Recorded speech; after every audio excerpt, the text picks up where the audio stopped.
맞습니다. 수어에 대해서 우리가 오해하고 있는 것들이 대표적인 질문들이에요. 가장 많이 하는 질문. 수어는 모든 나라가 같은가요? 그럴까요?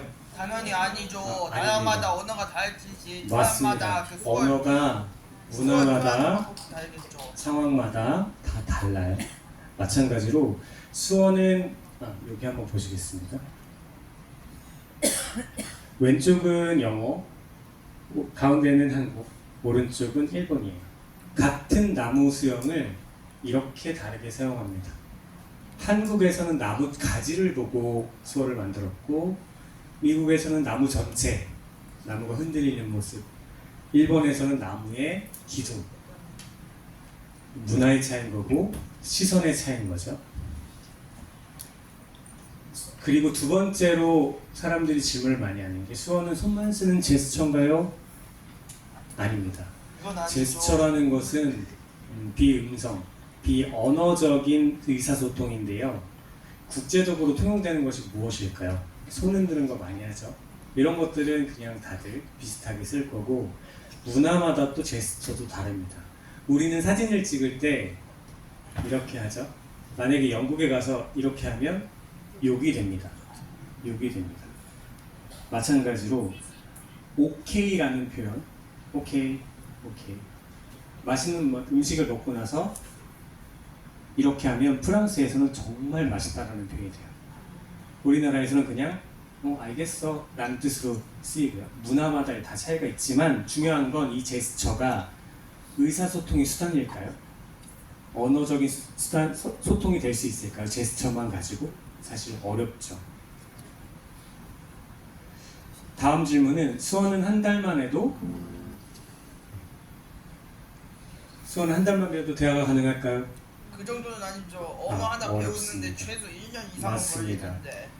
보통 자격증을 취득하려고 하는 경우에 빠르게는 1년도 가능하지만 수어를 제대로 대화까지 하기 위해선 몇 년이 걸릴 수도 있어요. 청각장애는 모두 수어를 사용할까요? 아니 수어 아닌 사람도 있겠죠. 보건복지부의 장애인 등록 현황에 따르면 2023년 기준으로 우리나라 전체 청각장애 인구수는 43만이에요. 그런데 그 중에서 농인은 몇 명일까요? 정확하진 않지만 청각장애인 중에서 정말 심하게 안 들리시는 분들을 기준으로 8만 5천 명 정도가 있다고 해요. 8만 5천 명 정도. 정확한 건 아닙니다. 그래서 우리가 얘기할 때 우리 언론이나 미디어에서 청각장애인 모두가 수어를 써요 라고 하는 건 틀린 말이에요.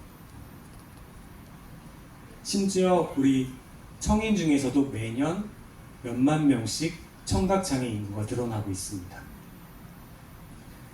다음, 수어로 노래하면 농인들이 감동 가겠죠? 어때요? 어떨까요?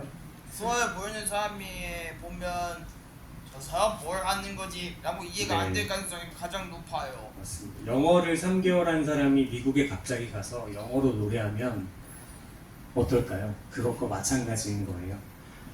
우리가 가장 쉬운 예로 당신은 사랑받기 위해 태어난 사람, 이 수어를 대표적인 예로 많이 드는데요. 수어를 배워볼까요? 당신, 사랑, 받다, 태어나다, 사랑. 이거 그대로 한번 해보세요. 당신은 사랑받기 위해가 빠졌네요. 위해 태어난 사람. 이렇게 예전에는 수어를 했어요. 근데 전혀 수어 문법에 맞지가 않아요. 원래 제대로 된 수어를 하려면 당신이 태어난 거 외에 사랑 주기 위해서 이렇게 표현을 해야 정확한 표현이에요. 어순이 완전 달라요. 그렇기 때문에 우리 청인들이 하는 수어 노래는 사실 농인에게 별 감흥이 없을 수 있어요.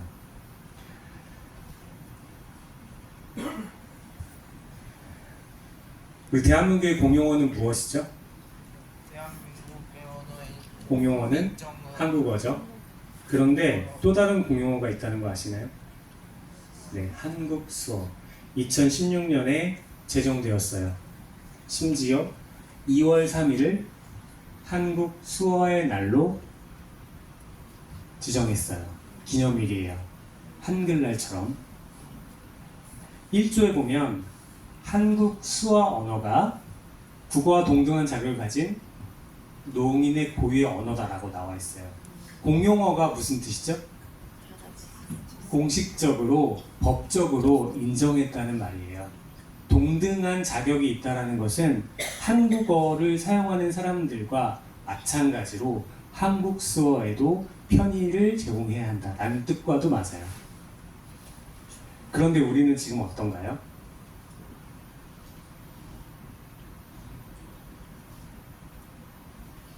유튜브 프란에서 캡처한 내용인데요. 댓글에 이런 댓글들이 많아요. 소수를 위해 자막을 달아달라. 완전 이기적이다. 이건 안 쓰셔도 돼요. 항상 수어통을 해달라니 쯔쯔쯔.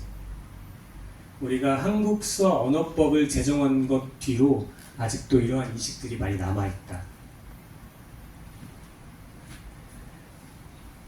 수어는 국어와 같은 언어지만 분명히 단점이 있습니다. 수어는 듣는 언어가 아니고 보는 언어예요. 시각, 운동, 체계. 우리가 말을 할 때는 목소리를 내잖아요.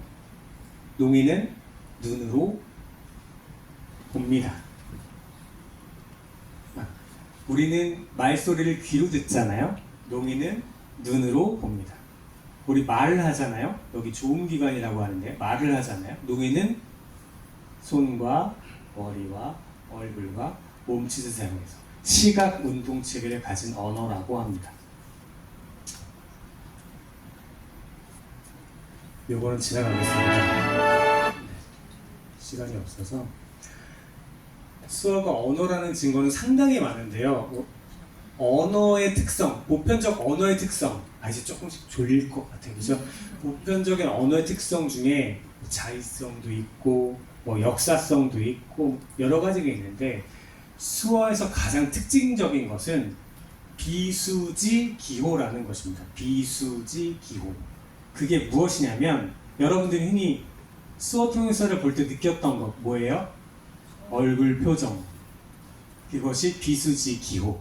근데 한국 수어 문법에서는 비수지 기호를 얼굴에 한정하지 않아요. 예를 들면 머리의 움직임, 눈썹의 움직임, 입의 움직임, 어깨, 턱 이런 것들이 다 비수지에 들어가요. 문법이에요. 예를 들면 감정 표현, 여러분들 말씀을 하실 때 화가 나면 화난 목소리, 슬프면 슬픈 목소리